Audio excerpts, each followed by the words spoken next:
Bienvenidos, medios de comunicación Católicos Unidos.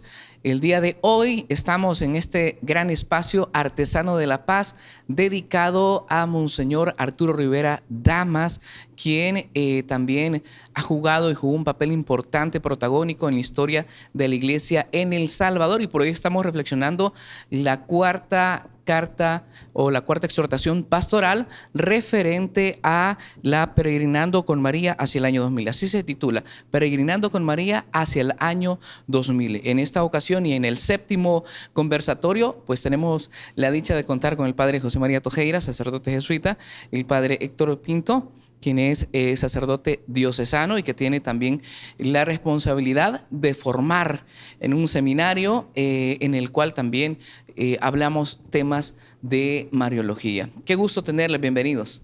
Muchas gracias por esa oportunidad que me conceden a mí de hablar sobre Monseñor Rivera Damas y también sobre la Virgen María. Contentos y alegres aquí también por el don que nos ha dado a la Iglesia de Salvador, de un obispo que ha estado en medio del pueblo y en este caso que nos ha acercado mucho con su doctrina a la Virgen María. Bien. Padre José María. Lo mismo, es decir, estamos contentos, además de tratar este tema de la Virgen, que es nuestra Madre y Madre de Dios, Madre de Cristo, que nos une siempre a Cristo. La devoción a la Virgen es básica en la fe cristiana y se ha cultivado durante siglos. Entonces estamos contentos de seguir hablando de ella, ¿verdad? Muy bien, para entrar en materia en este séptimo conversatorio dedicado a Monseñor Arturo Rivera Damas, Artesano de la Paz, vamos a iniciar desarrollando la visión histórica de las devociones en El Salvador. Muy bien, esta carta que hizo Monseñor Rivera Damas es una carta muy importante porque nació de su experiencia personal. Él, desde su formación como un buen hijo de Don Bosco, comenzó a tener ya una relación con la patrona, llamémosla así, de los salesianos, que es la Virgen María Auxiliadora. A partir de ahí, él comenzó a tener ya muchas experiencias y él las expresa. Él se mira que esta carta comenzó él con una identificación personal. Siempre él habla muchas cosas y pone muchos detalles de título personal para hablar de la Virgen María. Y una de las cosas que él comienza aquí, como me ha impresionado, cómo él nos está enseñando a nosotros a conocer la historia de la Virgen María en toda América Latina, Centroamérica y especialmente en El Salvador. Comienza a ir desmenuzando poco a poco ese recorrido histórico para centrar aquí en El Salvador. Es una carta que presenta esta parte para conocer las raíces de cómo se encarnó la Virgen, el Evangelio aquí, y surgió el tema, el misterio también de la Virgen María en medio del pueblo. Es realmente bonito el contemplar esa historia y bueno, abundando sobre el tema, yo creo que Monseñor Rivera era muy consciente de que en nuestros países el tema del cuidado es un tema muy vivido por la gente, ¿verdad? Y María es la que cuidó a Jesús, ¿verdad? Y entonces sobre ese tema él da vueltas, ¿verdad? Es decir, no tanto sobre el cuidado en particular, sino sobre esa devoción a la Virgen que a mi juicio nace de esa experiencia fuerte del cuidado, el cuidado de las mujeres, el cuidado de las madres, el cuidado de las hermanas mayores sobre sus hijos, el cuidado de las abuelas, es decir, toda esa tendencia, ¿verdad? Es decir, de dejar el cuidado de lo más fundamental de la vida, a veces en la vida de la mujer, ¿verdad? Dejarlo en las manos de la mujer. Yo creo que eso inspira profundamente a la devoción a María. Y el cuidado es también una realidad que todos los cristianos debemos tener. Amar al prójimo como Cristo nos amó es amar cuidándonos mutuamente, ¿verdad? Ayudándonos mutuamente, siendo solidarios.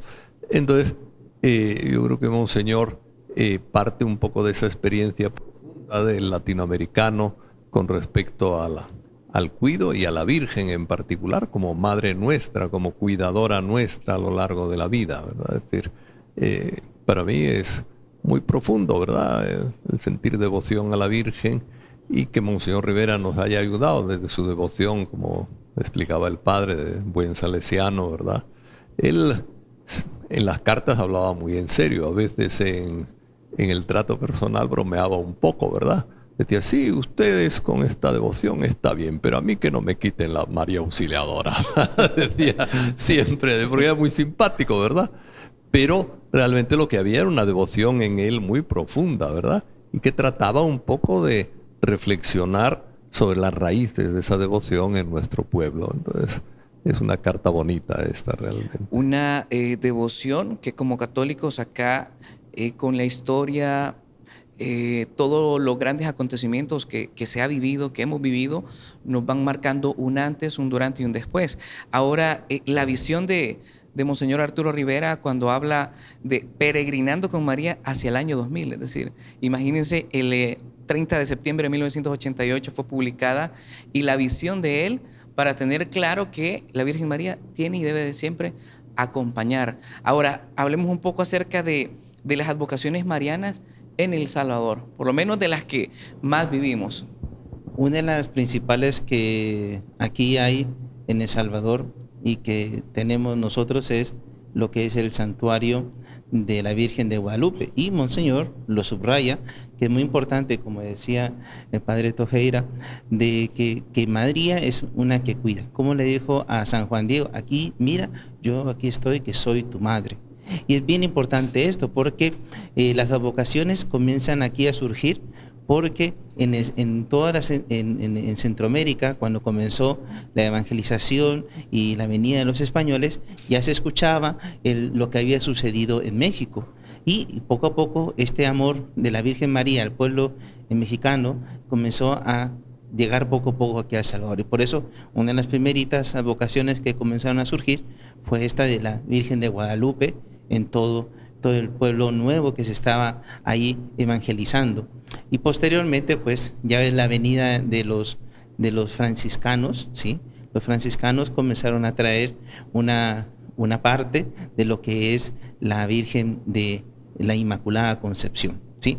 Ellos trajeron esta devoción tan profunda aquí en los pueblos, y por eso comenzaron a existir muchos pueblecitos fundados con el nombre de San Francisco. ¿Sí? San Francisco, y ponían siempre a la Virgen Inmaculada. Por ejemplo, también muchas iglesias se fundando en nombre de la Inmaculada Concepción, aquí en Santa Tecla, allá en La Libertad, y así sucesivamente. Esta es una gran vocación que comienza a surgir, a sembrarse, porque, como decía un adagio de la época del medioevo, que cuando a Jesús por María, siempre ponían a la madre, porque los niños estaban junto con su madre y le enseñaban el amor, y este amor, ahí después presentaban el amor a Jesucristo en la cruz. Entonces esta madre que siempre estaba acompañando a las primeras personas que estaban escuchando el Evangelio. Y así posteriormente, ya aquí en las tierras cuscatelecas, aquí cuando ya entra aquí la fundación de pueblos y ciudades, pues es bien interesante que se van recordando advocaciones que fueron fundando muchas iglesias, una principalmente a lo que destaca Monseñor, a las orillas del volcán, que fue la Virgen de la Presentación, una ermita. Bien interesante que siempre la Virgen, que es una protectora de los pueblos, y siempre aquí en este pueblo salvadoreño, que hay muchos volcanes, erupciones, terremotos, siempre se ponía como cerquita del volcán a una Virgen para protegernos de la erupción y de los terremotos, siempre para pedirle a ella.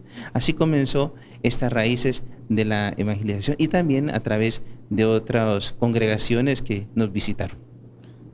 Sí, las congregaciones trajeron muchas devociones también, y siguen trayendo, es decir, luego también las apariciones de la Virgen, ya en el siglo pasado, por ejemplo, despertaron también nueva tradición de culto a María, ¿verdad? La Virgen de Lourdes, la Virgen de Fátima, es decir, son renovaciones, digamos, de la presencia en la historia, y todos los países de Centroamérica han buscado a María como protectora, ¿verdad? Siempre la Virgen de Suyapa en Honduras, la Asunción en Guatemala, la Virgen de la Paz entre nosotros, la Virgen de los Ángeles en Costa Rica, siempre hay una devoción profunda como país, ¿verdad? Es decir, a veces con algunas pequeñas exageraciones, a mi juicio, ¿verdad? Es decir, pequeñas, digo, me refiero a, por ejemplo, nombrar la capitana de las Fuerzas Armadas o cosas de ese estilo, que es un poco desproporcionado, ¿verdad? Para lo que es el culto a María, es Madre de Dios, ¿verdad? Madre de Jesucristo. Entonces, ese tipo de cosas son adornos un poco extemporáneos, vamos a decirlo así. Y si nos vamos un poco a la parte de Sudamérica, los contextos que se ha manifestado el amor de María con los pueblos. En el caso de México, por ejemplo, Sí.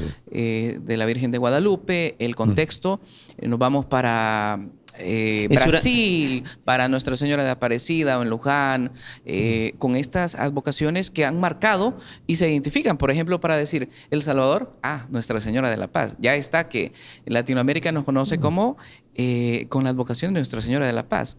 Sí, es muy importante que las advocaciones de protectoras, patronas, así, de pueblos, siempre surgen bajo un contexto de con los Crisis. pequeños y de persecución de personas. Por ejemplo, le voy a hablar una que es muy interesante, la Virgen de Cacaupé en Paraguay, que es de un tronco de un árbol que libró a un indio que estaba siendo perseguido. Entonces él, de agradecimiento a la Virgen porque había escuchado la evangelización de los jesuitas sobre la Virgen María, le pidió una protección, y de ese mismo tronco hizo ahí una Virgen para proteger, y hoy esa Virgen fue venerada en todo el pueblo paraguayo, como también la Virgen en Venezuela, de Coromoto, que también es una virgencita chiquitita, que la protegió un indio aquí en su pecho y que le defendió de la persecución, y como después esta es venerada en todo el pueblo venezolano. También, por ejemplo, los descubrimientos que hacen de las vírgenes en los ríos, que también son parte, así como que nace de la tierra, de un madero, de una madera. Entonces es bien interesante cómo la Virgen María toma algo de la tierra, de un pueblo, para hacerse presente y que ahí que sea una parte de encontrarse con Dios. Y ahí ahora que el padre habla de aparecer en los ríos, me recuerda a la Virgen de Suyapa, porque la historia de la Virgen de Suyapa de Honduras, nuestro país vecino, es una historia de un indígena que tiene que dormir después de volver de su terreno, ¿verdad? Lejano, tiene que dormir, busca el lecho de un río, porque ahí hay un poco de arena para dormir cómodo, lecho del río seco, y nota un bulto debajo y lo palpa, era de noche, ¿verdad? Le parece que tiene una forma un poco rara y lo echa en el bolsón, y cuando llega a la casa descubre que es una imagen de la Virgen chiquita, ¿va? Y empieza a darle culto en la casa. Y bueno, el mundo indígena empieza a decir, realmente en la noche lo protegió en la orilla del río, toda la mentalidad indígena de el agua como fuente de vida, que también empalma con el bautismo y con nuestra idea del agua, etcétera. Todas esas circunstancias hace que una virgen nacida aparentemente de una casualidad, ¿verdad? Es decir, se convierta en la patrona de Honduras, ¿no? Hay un simbolismo fuerte, no solamente de la Virgen como Madre nuestra, sino como protectora, como fuente de vida, etcétera. Al hablar usted me acordaba eso, cuando dijo lo de los ríos. Vamos comprendiendo la figura de la Madre de Jesús y Madre nuestra, porque cada vez que se presenta en un lugar se manifiesta para pedir algo en concreto, ¿no? Nos dice paz, por ejemplo, ¿no? Unidad, solidaridad, amor. No hay ningún mensaje de la Virgen que ya haya escuchado que sea de odio, que sea de venganza, que sea de contradicción. Al contrario, siempre viene con este mensaje. Por ejemplo, Nuestra Señora de la Paz, ¿a qué nos invita? Y a eso vamos nosotros. ¿Cuál sería en concreto el mensaje o la interpretación que se daría para poder tener claro una advocación mariana? Bien. Una advocación mariana surge de aquel momento en que el pueblo va a buscar a Dios y busca su lo va a adorar y pide su protección. Y siempre la figura de la mujer es muy importante porque nos recuerda a nosotros nuestro inicio, nuestro nacimiento. Y por eso es bien importante que una vocación surge del contacto que hay de seguir a Dios para poder amar a la Virgen María como una madre que nos va a acoger y nos va a llevar a nosotros a encontrarnos con Jesucristo. ¿Sí? La vocación mariana siempre surge del contacto del pueblo con la palabra de Dios. Y por eso es bien importante, la Virgen de la Paz, para mí yo siempre cuando la miro es aquel pueblo que está en el Sinaí, que cuando Dios habla y dice aquí el pueblo quiere hacer una alianza y la alianza, la arca de la nueva alianza es la Virgen María. Y por eso nosotros veneramos a la Virgen María, la Virgen de la Paz, porque nos ha traído esta alianza nueva en el pueblo del amor, la unidad, y que lo añoramos aquí, porque es el Salvador. Además, yo creo que la devoción a la Virgen de la Paz, dada la historia nuestra de guerra y todo esto, pues se ha vuelto como una devoción más fuerte y más importante, ¿verdad? Frente a la violencia que a veces ha dominado nuestro país por guerras o por delincuencia, por lo que sea. Pues la Virgen de la Paz es como un respiro, ¿verdad? Es decir, es una devoción profunda. Yo creo que Monseñor Rivera, es decir, se inspiró mucho en la Virgen de la Paz para ser artesano de la paz, como decimos en el programa, ¿verdad? Es decir, desde que estalló la guerra civil, que suelen ponerla en el 81, él inmediatamente habló de una solución pacífica, negociada, sin vencedores ni vencidos, una negociación basada en el diálogo, en la búsqueda de la paz, y ciertamente invocaba con frecuencia en sus homilías a la Virgen de la Paz como camino cristiano de solución de conflictos, ¿verdad? Es decir, la Virgen de la Paz, además, pues, bueno, hay textos bíblicos que hablan de que Cristo es nuestra paz, ¿verdad? Es decir, bueno, nos lleva a la paz de Dios, a la paz de Cristo, que dio su vida porque salgamos todos del pecado, de la violencia, etcétera, ¿verdad? Entonces, es una devoción realmente muy, muy propia, ¿verdad? Que se ha ido haciendo carne dentro de la historia del pueblo salvadoreño en medio de los sufrimientos de la gente. Muy bien, la Virgen María acompaña al pueblo. El Papa Francisco nos da un ejemplo cada vez que él tiene un viaje. Antes de salir, va donde la imagen de la Virgen, pues si ofrece todo esto, ¿no? Si va con el mensaje de la paz, del diálogo, de la reconciliación, lleva y se presenta ante la Virgen nuevamente, como un signo, ¿no? Un signo de esperanza, de protección, de cuidado, como ustedes han dicho. Ahora, ya está marcado en el pensamiento de la Iglesia como tal, ¿verdad? Hay documentos dedicados a ello y a eso vamos a entrar.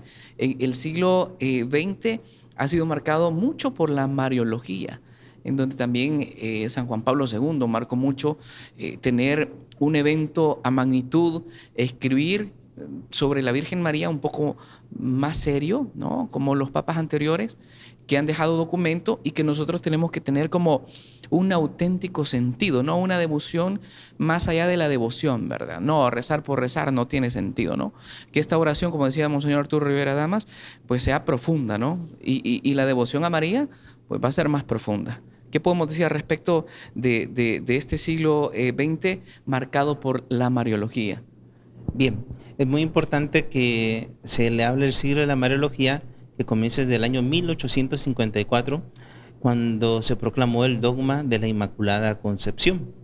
A partir de ahí, este dogma, por Pío IX, es bien importante que nos hace a nosotros introducirnos en un tiempo muy fuerte de María, porque en aquel entonces el Papa tenía una dificultad que poco a poco el mundo se estaba más alejando de Dios y el pecado estaba más fuerte.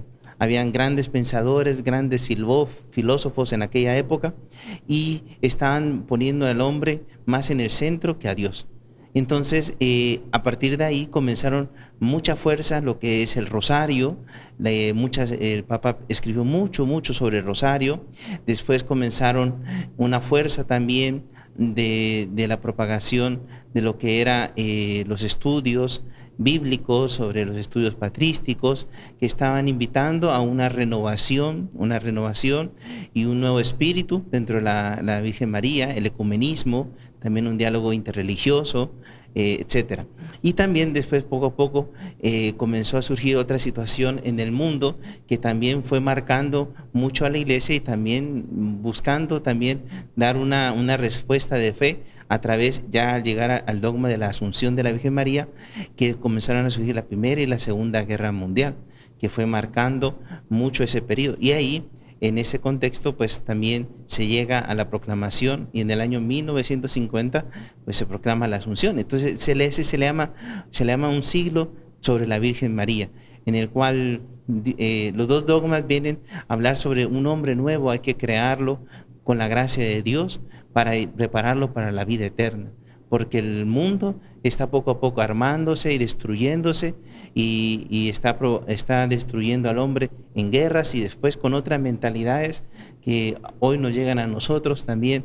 Y por eso ese siglo de la Virgen, ese siglo mariológico tan fuerte, es un tiempo muy importante que la Iglesia comienza a preparar lo que va a ser un tiempo de renovación, un tiempo de cambio que va a repercutir en la Virgen María, pero no es en toda la Iglesia, con el Concilio Vaticano II, que Monseñor Rivera y Damas participó de ese Concilio Vaticano II.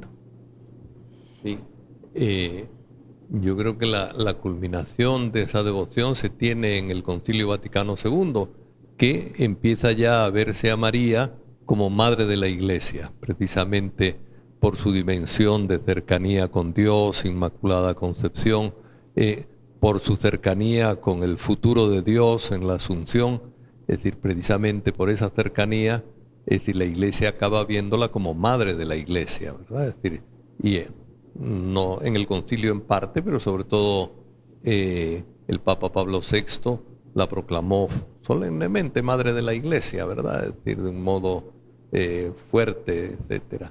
Y yo creo que es esta historia la que lleva, ¿verdad?, a que veamos a María como la prefiguración de la Iglesia, ¿verdad? La Iglesia que nos da a Cristo y nos da la esperanza de reunirnos con Él y con el Padre, ¿verdad?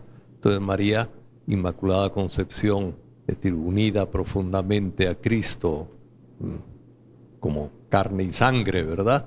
Y ascendida al cielo, es decir, nos da esa misma idea de la Iglesia, ¿verdad? De lo que estamos llamados nosotros a encarnar a Cristo en el mundo y encontrarnos con el Padre de Cristo y con Cristo en el reino, ¿verdad? Es decir, de Dios. Entonces, es un siglo realmente que ha ido, como dice el Padre, es decir, dando pasos hacia una mayor identificación de la Virgen con la historia, con la propia realidad de la Iglesia, con la esencia de la Iglesia y por tanto también con la esencia nuestra como cristianos, ¿no? Importante como en el Concilio Vaticano II, los padres conciliares y todo aquello que en un momento se pensó decir, todo lo que por siglos hemos vivido, pues hay que tenerlo plasmado en un documento para que también haya un culto de manera especial, ¿no? Que conozcamos a María como Madre de la Iglesia, como Madre nuestra, pero no solamente superficial, ¿no? Un poco más allá.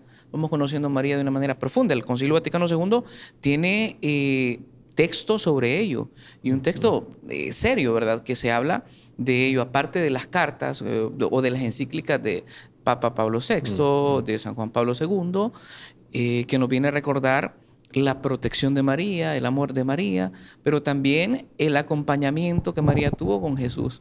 Y ahí es donde vamos profundizando. Yo quiero destacar algo muy importante que Monseñor Rivera y Damas habló en esa carta, y yo que estudié un poquito sobre la Virgen María, del contexto histórico del Concilio Vaticano II, me impresiona que él lo destaca, que es el hecho de cómo se formó el documento Lumen Gentium y principalmente la incorporación en ese documento de la Virgen María. Bien interesante que él destaca, pone una línea biográfica de su vida, que él cuando estaba en la votación, en una primera votación, porque se preguntó si se incorporara a la Virgen María dentro del tratado de la Iglesia, la votación era pareja, casi era un empate técnico. Apenas por 3, 4 votos había ganado el incorporarla. O sea, una cosa mínima. Y esto llevó como una separación, una división, porque habían 2 pensamientos, y lo destaca él. Sí. Y eso de que para una buena devoción mariana hay que denunciarlos, y él lo denuncia ahí. Sucedía que había un deseo de tener a la Virgen María como más alejada, como muy arriba, muy fuera, lejos del pueblo. Por eso era como más, en un altar mucho más alto, y no como una mujer. No se miraba a la Virgen María como una mujer, como una madre, como una hija del pueblo judío, y no estaba dentro de la historia de la salvación, sino la habían arropado, la habían encoronado, la habían puesto una vara como patrona, y se había alejado. Y esto vino el Concilio Vaticano a cambiar y a darle un giro. Y esto lo destaca él, porque había esa mentalidad, que era de equipararla a Jesucristo. Entonces no, ella es la madre de la iglesia, una miembro de la iglesia. Y ahí está el detalle más importante de esto, que ver a la Virgen María como un miembro de la iglesia, no aparte de la iglesia, sino dentro de la iglesia. Y a partir de ahí nos da una nueva luz para descubrir a la Virgen María como una madre, como una miembro de la iglesia que creyó en Jesucristo. Y a se le comienza a decirle unos nombres muy interesantes: discípula. Y también importante que Monseñor Rivera y Damas pues también participó de lo que después fue la Asamblea de Puebla. Y Puebla habla de muchas cosas muy interesantes sobre la Virgen María. Decirle amiga de Dios, mujer. Entonces son detalles tan importantes de que él resalta que son partes antropológicas, que después también Pablo VI, que estuvo participando ahí, va a tomar para un verdadero culto mariano. Estas partes antropológicas de descubrir en la Virgen María y descubrir en el pueblo, para poder verdaderamente acercarnos a la Madre de Dios, a la Virgen de la Paz, a la vocación que uno le quiera dirigir a la Virgen María. Es alguien de carne y hueso, que vivió las mismas condiciones de nosotros, en un pueblo pobre, perseguida, después querían matar a su hijo. O sea, si uno comienza a reflexionar así, de lo que nos da a nosotros la Escritura, María se identifica mucho con nosotros y con mucha gente. Ella es una migrante que tuvo que salir de su país porque la estaban siendo perseguida, porque se fue a Egipto. Entonces, y después vuelve nuevamente. Entonces es bien importante el Concilio Vaticano II nos pone por delante toda esta parte antropológica y descubrirla profundamente desde la palabra de Dios, desde los padres de la iglesia y en medio del pueblo. Sí. Yo viví un poco la devoción que dice el Padre, ¿verdad? Más de la Virgen como un poco aislada de Jesucristo, ¿verdad? Es decir, y bueno, no seguí así mucho el concilio, pero después, porque estaba muy joven, pero después leyendo sí me acordaba yo de que la tendencia que decía el Padre a tener, bueno, había varios padres conciliares que querían un documento aparte sobre la Virgen, ¿verdad? Es decir, que fuera un documento propio, exclusivo para la Virgen. Y como un documento, dentro del concilio hay constituciones y luego pues unos documentos son importantes, siempre conciliares, pero no del mismo nivel que las constituciones, que las constituciones dogmáticas, que son 4, ¿verdad? Nada más en el concilio. Y entonces querían que hubiera una constitución dogmática sobre la Virgen, ¿verdad? Y yo cuando lo leía eso, leyendo la historia del concilio, decía, bueno, realmente, si yo de niño, bueno, adolescente, que era en el tiempo del concilio, me hubieran preguntado, ¿qué opinas? Y dice, sí, una cosa propia para la Virgen, nada de andarla mezclando. Hubiera dicho yo, ¿ah? Pero realmente ya después, a medida que va uno creciendo y reflexionando, estudiando y tal, uno ve que fue pues realmente una realmente sí, cuestión importante, ¿verdad? Esa decisión de ponerla dentro del tratado de la Iglesia, de la Lumen Gentium, ¿verdad? Es decir, y ponerla ahí como cercana, madre de la Iglesia. Monseñor Rivera insiste que participaba en la fracción del pan con los apóstoles, ¿verdad? Es decir, bueno, es madre de la Iglesia, ¿verdad? De esa Iglesia que se realiza en la Eucaristía y en el servicio, en el amor a los demás, etcétera. Ella está presente ahí siempre, ¿verdad?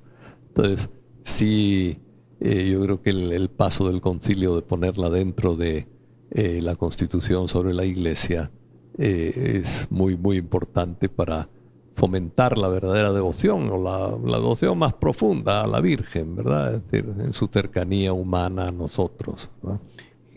La Virgen María como madre de la Iglesia, como madre nuestra, pero también María maestra en la fe. María es maestra en la fe. ¿Cómo nosotros también lo podemos interpretar con las palabras que Monseñor Arturo Rivera Damas plasma en este documento? Bien, bien importante que, como decía Padre Tojeira, es bien importante ya ir descubriendo a María como madre de la Iglesia, pero como miembro de la Iglesia, ¿sí? Es alguien que la Virgen María, la palabra de Dios nos revela de cómo y nos enseña cómo la Virgen María siguió un itinerario de fe como una buena discípula de Dios. Esto es muy importante, discípula de Jesucristo, discípula de su Hijo, ¿sí? Bien importante que Monseñor Rivera y Damas destaca 3 pasajes bíblicos, como también yo puedo hablar mucho más de ver, por ejemplo, imagínense comenzando las últimas palabras que dice la Virgen María, que se escuchan en San Juan, hagan lo que Él les diga. Su testamento espiritual. Como ella ya era una mujer de fe, había escuchado, sabía quién es Jesucristo, entonces en ese caminar de fe de los discípulos y de los apóstoles, nos está enseñando que la fe nos va a venir de hacer la voluntad de Jesucristo, hacer la voluntad de Dios, ¿sí? Y por esa razón, porque ella desde la anunciación comenzó a experimentar hacer la voluntad de Dios. Muchos escritos que van profundizando la anunciación hablan de que la Virgen María ahí recibió un Pentecostés personal, ¿sí? Que bajó el Espíritu Santo para poder ella hacer la voluntad de Dios y poder así se encarna el Verbo y así convertirse en la Madre de Dios. Porque, y nos da este ejemplo porque también nosotros en un momento Dios nos tiene que dar esta gracia del Espíritu Santo para que nosotros verdaderamente descubramos que somos hijos de Dios y a partir de ahí buscar esta incorporación de crecimiento dentro de la iglesia. Imagínense nosotros, bien interesante que en el bautismo, en el primer momento, ¿cómo te llamas? ¿Cómo se llama este niño? Y damos un nombre. María tenía un nombre y a partir de ahí comenzamos nosotros a crecer en la fe. Y por eso la Virgen María también nos enseña esto, pues que desde un principio nosotros con un nombre fue enviado el ángel a una virgen llamada María. Tenía un nombre y a partir de ese nombre ella comienza a tener un diálogo, así como tiene un diálogo el sacerdote con los padres para ir descubriendo la fe y para hacer la voluntad. Sí estamos dispuestos, sí estoy dispuesto, porque aquí está la esclava del Señor. Como ese pasaje pues nos ilumina este diálogo que hay de fe, de un diálogo que quiere, nos invita a crecer en la fe, como la Virgen María también quería crecer en la fe para hacer la voluntad de Dios. También destaca otro pasaje bíblico bien bonito, porque después Santa Isabel pues se maravilla. ¿Quién? Bendita la que ha creído, ¿sí? Bendita tú entre todas las mujeres porque ha creído. Y esto es tan impresionante porque la fe es un fruto, va a dar un fruto, dar fruto de la fe.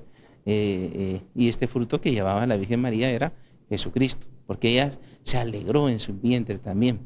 Por eso también un hombre de fe, un hombre de fe como Monseñor Rivera y Damas, pues nos quiere ir enseñando esto, como la alegría de la fe, la alegría de creer en Jesucristo, la alegría de creer, como decía también, destaca el querigma dentro de nosotros, pues va a alegrar a otro y le va a dar la salvación. Entonces, bien bonito cómo va mostrando esta maestra de fe con la experiencia que ella misma tiene. Efectivamente, declarar la maestra de la fe es indudable y además en un aspecto de la fe como muy importante. A veces nosotros tenemos la tendencia me acuerdo en el catecismo que estudié yo hace tiempo, ¿qué es la fe? La fe es creer lo que no vimos, ¿verdad? Y la fe es más que creer lo que no vimos, ¿verdad? Es decir, la fe es tener una profunda confianza en Dios, ¿verdad? Es decir, es el primer aspecto de la fe, es el de la confianza plena en Dios y, por supuesto, después creer que es Padre y todas las derivaciones de la fe en el cristianismo, que Jesús es su Hijo, etcétera, ¿verdad? Pero no es tanto creer cosas nada más, sino es sentir profundamente una confianza plena en Dios, ¿verdad? Y María tiene esa confianza plena en la historia de Dios, en la palabra de Dios, en su Hijo, etcétera, y lo tiene continuamente, incluso en los momentos en que no entiende las situaciones, ¿verdad? Es bonito en el momento que el niño está en el templo hablando con los doctores de la ley, María le reclama, Jesús le contesta, así tal como aparece escrito en el Evangelio de Lucas, hasta parece una respuesta un poco dura, ¿va? A su madre, y María guarda todas esas cosas en el corazón, ¿verdad? Y sigue acompañando al niño que crecía en edad, sabiduría y gracia, nos dice el Evangelio. Es decir, ella continúa fiel a su labor siempre. Es decir, lo que no entiende lo guarda en el corazón, pero lo guarda en el corazón de la confianza plena en la palabra del Señor, la revelación que se le hace en el momento de la encarnación, ¿verdad? En el momento de la concepción del niño. Es decir, ella guarda todo eso en su corazón, como que tuvo que guardar en su corazón pues el momento de la cruz en que acompaña a su hijo muriendo ahí en la cruz, es decir, con el dolor de madre indudable, pero a pesar de todo la confianza plena. Tanto que algunos santos, ¿verdad? Varios además, tienen, claro, con la devoción a María, se pasan más allá de lo que dice la Escritura, ¿verdad? Es decir, de la resurrección del Señor, que dicen, no, por supuesto, dicen, la primera aparición de Jesús fue a su madre, ¿verdad? No sale en la Biblia, pero fue a su madre. Digo, es una especie de, claro, de lógica de la devoción a María, ¿verdad? Y lógica también de la unidad entre Cristo y María, ¿verdad? Es decir, entonces, bueno, no sabemos ni nada y hay que tenernos a la palabra de Dios, pero como devoción no deja de ser bonito el pensar eso, es decir, que Cristo se apareció primero a su madre, es decir, más allá de... Y su madre guardaba todo eso en su corazón, como dicen. Dice, ¿por qué no sale en la Biblia? Bueno, porque la Virgen no andaba buscando hablen de mí, ni ningún protagonista, sino lo que decía el Padre, hagan lo que Él les diga, ¿verdad? Acá hay un aspecto que es importante de lo que ustedes vienen hablando, que es luego de tener fe, esa confianza plena en Dios, totalmente. También, si tenemos fe, si creemos en la Virgen María, hay actitudes totalmente diferentes que nosotros las deberíamos de transmitir. ¿Cuáles deberían de ser como estos elementos esenciales si nosotros creemos en la Virgen María y también depositamos esa confianza en la Madre de Dios? ¿Cuáles deberían de ser esas actitudes como cristianos, como creyentes? Para mí, una de las principales que retomo la del Padre Tojeira y la destaco es ser cercano a la palabra de Dios, para que y guardar todas esas cosas en la palabra de Dios, porque así se puede gestar Jesucristo. Yo destaco una alabanza que se le da a la Virgen María: bienaventurados los pechos que te dieron de mamar y el vientre que te llevó. Es la primera alabanza de devoción que se le ha hecho a la Virgen María, y es bien importante porque destaca cómo ella creyó y cómo ella llevó adelante ese crecimiento de Jesucristo. Y entonces por eso nosotros tenemos que siempre resguardar la palabra de Dios, porque crece. Sí, yo creo que la confianza de María en Dios nos lleva a tener una confianza profunda en la vida, ¿verdad? Y que incluso las desgracias y los problemas, es decir, son realidades, es decir, que en la historia de Dios, en la historia que Dios crea, ¿verdad? La historia verdadera, que es la historia del reino de Dios avanzando en la tierra, incluso las desgracias, si se asumen con confianza en Dios, producen, ¿verdad? Producen un enorme paso adelante, ¿verdad? Producen fruto, es la semilla que muere y que da fruto, ¿verdad? Yo creo que María tiene esa confianza tan plena en Dios que nos ayuda a vivir la vida sabiendo que todo va. Como decía recientemente en la lectura de la misa, es decir, del domingo, ¿verdad? Es decir, que si con Él vivimos, vivimos con Él. Si con Él morimos, morimos con Él, ¿verdad? Es decir, es la confianza plena en que cualquier aspecto de nuestra historia produce reino de Dios si lo vivimos con una confianza plena en Dios, ¿verdad? Es decir, y produce reino de Dios con semilla ya de ese reino en esta tierra, dando fruto, ¿verdad? Concretamente, no hay duda que Monseñor Arturo Rivera Damas era profundo, Ujú. podríamos decir, amante de la Virgen María en advocación de María Auxiliadora, ¿verdad? Porque Ujú. tenemos diferentes advocaciones, pero una sola madre, la madre de Jesús, que está Ujú. claro, pero confiaba y ponía todo lo que tenía que hacer, ¿no? Así usted lo dijo en reiteradas ocasiones en las homilías, decía, bueno, también pidamos a la Reina de la Paz que nos ayude, que haya Ujú. diálogo, que haya reconciliación. Y esto es importante, depositar la confianza en Dios plenamente, como María lo hizo, pero también nosotros como católicos, como cristianos, tener ese corazón dispuesto a guardar las cosas como María en el corazón, ¿no? Y decir, bueno, heme aquí, pues aquí estoy dispuesto, ¿verdad? Hágase en mí según tu palabra y que lo podamos vivir así, convencidos de que Dios actúa y que la Madre de Dios va acompañando al pueblo a través de las diferentes circunstancias que vivimos, no solamente en El Salvador, con las advocaciones maravillosas que tenemos, que nos van acercando a través de la religiosidad popular más a Dios, lo que usted decía, ¿verdad? El punto de partida es, pues, conocer auténticamente a la Madre de Jesús, ¿verdad? Ahora no podemos decir, ¿y cómo puedo conocer a la Virgen María? Bueno, hay muchísimos documentos que nos hablan de la manera más profunda de amar a la Virgen María como cristiano, ¿verdad? Dar seguimiento. Padre Héctor, de verdad muchísimas gracias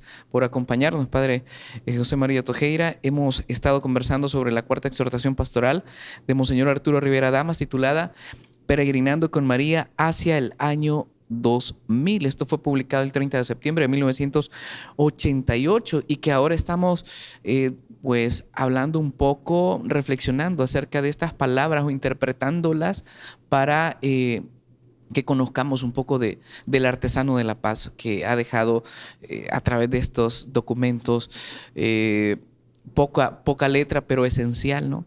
Para los católicos y que podamos comprender de que él sí tuvo que ver muchísimo en que pues hubiera diálogo acá en el país en un momento difícil, pero que también confió en María y que depositó todo en manos de María. Muy bien, muchas gracias por esta participación. Pedimos a la Virgen María que nos ayude a crecer en la fe, también porque la fe es una semilla muy importante que nos va a ayudar a que Jesucristo crezca aquí en todos los corazones del pueblo salvadoreño. Pues muchas gracias de nuevo y es un gusto estar hablando de Monseñor Rivera y de su devoción a María. Fue una devoción grande y notable en él, ¿verdad? Él fue un ejemplo para todos nosotros en ese aspecto. Gracias.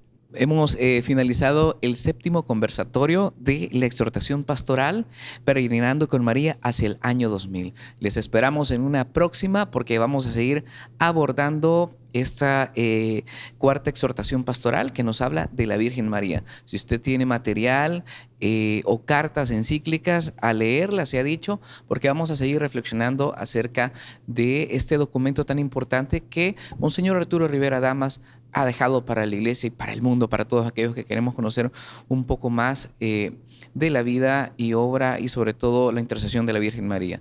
Bendiciones a todos los medios de comunicación católicos que están unidos.